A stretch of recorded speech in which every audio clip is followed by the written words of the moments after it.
Nageenyi waaqayyoo bakkee fi lafa jirtan irratti isiniif haa baay'atu. Buloota koo kan jirtan qaqqaaliiwwan koo ani nagaatti galanni waaqayyoof haa ta'u.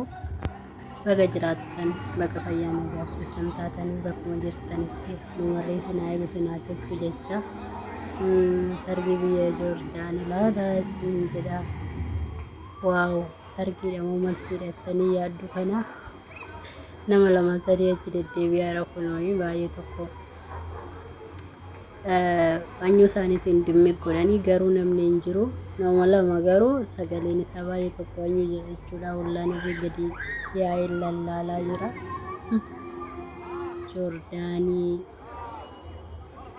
Joordaan kana fakkaatti. Warri keessatti dhiphate irree ni jira.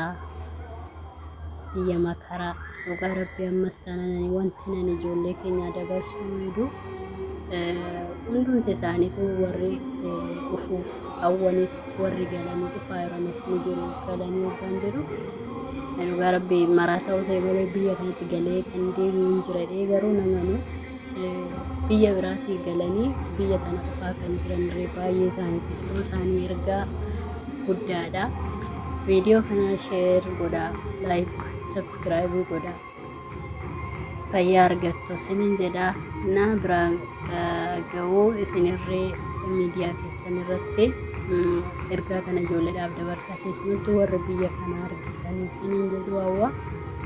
Innis maal yoo jettan baay'ee kan argitu dubbata waan ta'eef jechuudha. Baay'ee kabbadaa warri dhufuuf ganaa paaspoortii baafachaa jirtan warri biyya biraatii galtanii biyya kana dhufuuf hawwitan warri dhufaas jirtan dhugaa rabbii yoo qoxxoofdan isin wayyaa. Kan keenya kotteen takka deemuu bare Beeruutii yoo nu galche Duubaayi nu baasaa Duubaayi yoo nu galche Joordaan nu baasaa Joordaan yoo nu galche Keewit yoo nu galche Kaataar nu baasaa. Kotteen deemuu barte kun gadi taa'uu dhiisteerti. Roozii arabaa kana nyaachuu bartee harkis biyya keessatti hojjetattee nyaachuu dhiisteerti. Kotteenis hin taa'u jetteerti. Biyyi Itoophiyaa hin qosoqosanatti fakkaate anumarraa eegalee shamarran biyya arabaa kana dhiifama guddaa naa godha anuma wajjin anuma waan anaas ni jedha. Waan dursas biyyoota biraa deddeebiin jira.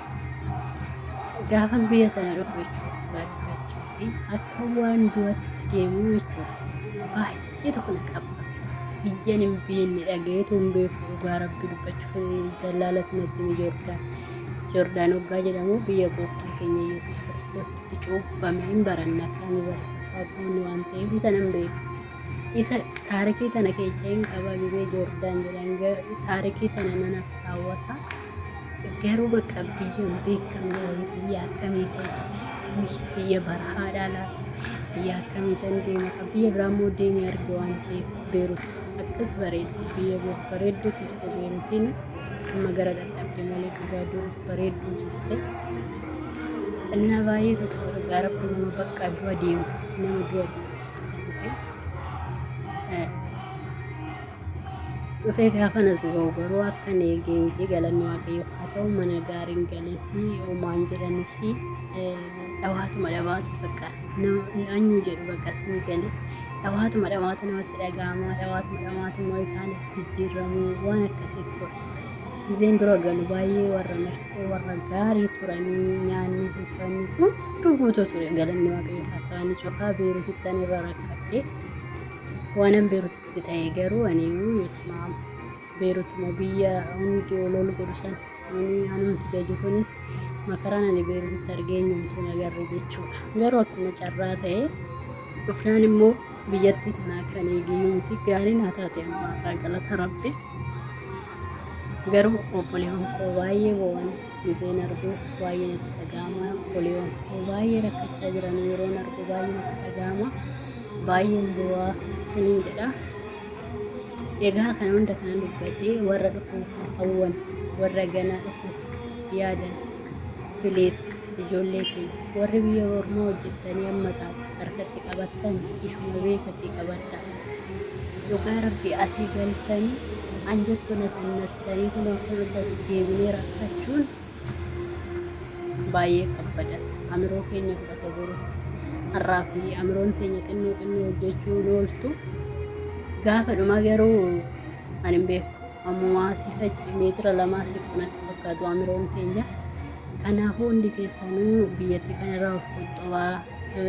Warri galuudhaaf irraan gaattan waaqayyo haa ta'u. Dhufaan haa ta'u walumaanii nagaan naa galchu biyya kana keessaa isiniin jedha. Sargii warra du'aati immoo nama lamatu nama sadiitu karra dura dhaabbata bara.